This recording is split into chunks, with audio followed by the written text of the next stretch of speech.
On taas voitettu peli takana ja Rytkölä tuli haastatteluun kertomaan, teki maalinkin ilmeisesti, näin mä kuulin. Mä olin vähän liian tunteiden huumista, mä en huomannut, niin miltäs peli maistuu? Ihan hyvä. Tämmönen pikku paikallispeli. Täysin merkityksen vastusta. Merkityksetön peli. Finaalipaikka oli hoidettu jo ennen tätä. Mut vähän oli vähän ehkä aika paljonkin sanotaan näin. Kyllä.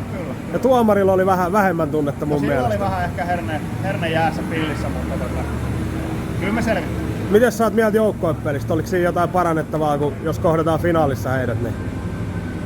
En mä nyt tiedä, tarviks tossa lähteä parantamaan. Ihan hyvä pöhinä penkillä. Näin on.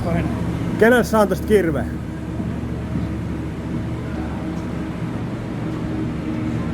Kenelleköhän laitettaisiin? Laitetaan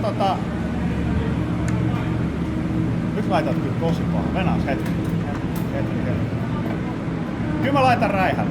Räihälle Se laitat. piti päänsä niin kylmänä tosta lämmittelystä, että Räihä ansaitsee kyllä. Ja mitä sä oot mieltä nyt, jos tulee voitto ja sä lähdet juhlimaan, niin minkä drinkin sä tilaat? Mä otan vettä. Sä otat pelkkää vettä. Se on oikein miehen ratkaisu. Ei muuta kuin onnea ja voitosta ja koppiin juhlimaan. Kiitos.